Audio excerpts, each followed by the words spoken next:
Desconectamos el cable que conecta la PC a la red domiciliaria.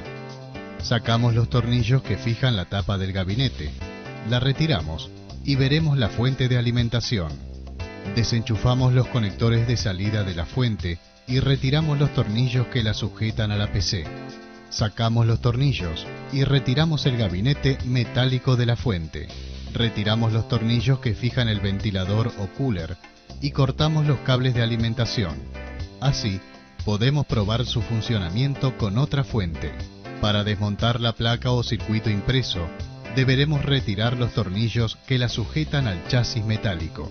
De esta forma, tenemos a mano todos los componentes para realizar comprobaciones en frío, es decir, con la fuente desconectada.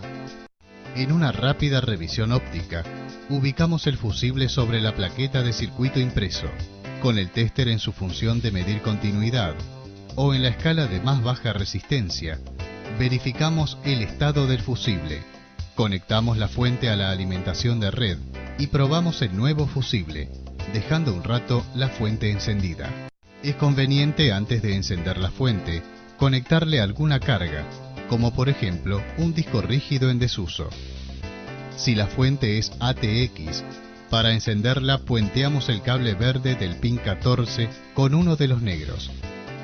Para verificar los 5 volts, conectamos la punta positiva del téster en el cable rojo.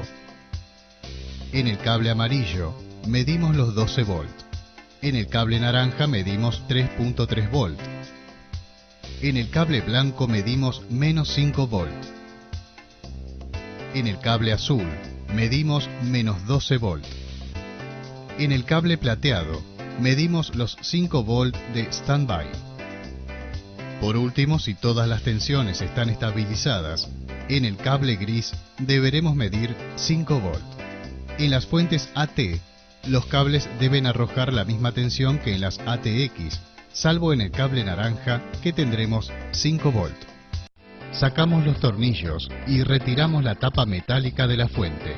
Retiramos los tornillos que fijan el ventilador, cooler, y desconectamos sus cables de alimentación. Seguidamente observamos los tornillos de fijación de la plaqueta de circuito impreso y desmontamos la placa. Procedemos a revisar la placa de circuito impreso buscando falsos contactos, soldaduras defectuosas, pistas rajadas o fundidas. Si fuera necesario para mejorar la visión, limpiamos la placa con alcohol isopropílico y un cepillo de cerdas duras. Una buena inspección óptica es fundamental para comenzar un acertado diagnóstico en la reparación. Desconectamos y desarmamos la fuente de alimentación hasta tener la placa de circuito impreso disponible para desoldar componentes. Ubicamos el puente rectificador en el circuito primario de la fuente conmutada y con la ayuda de una resistencia de bajo valor, unos 100 ohms 2 watts, con el téster en la posición para medir diodos, chequeamos los 4 diodos del puente. La próxima verificación la hacemos en el capacitor electrolítico grande, asociado al puente. Con el mismo téster en una escala media del ómetro, comprobamos que no esté en corto y que pueda cargarse con las pilas internas del téster. Por último, revisamos el fusible, pistas del circuito impreso y resistencias asociadas al primario. Visualizamos la ubicación del o los transistores de conmutación cerca del transformador de salida y conectados al circuito primario del mismo. Antes de proceder a desoldar, verificamos posibles falsos contactos o fallas en las soldaduras de sus patitas. También observamos cuidadosamente que tengan un buen contacto con la superficie del disipador. Si se trata de transistores de juntura, podemos medirlos con precisión utilizando el téster en la función para comprobar diodos. Además de medir los transistores, en esta zona verificamos el estado de diodos y resistencias asociadas. Desconectamos y desarmamos la fuente de alimentación hasta tener la placa de circuito impreso disponible para desoldar componentes. Con el téster en la escala más baja del ómetro, comprobamos continuidad en todas las ramas del bobinado primario.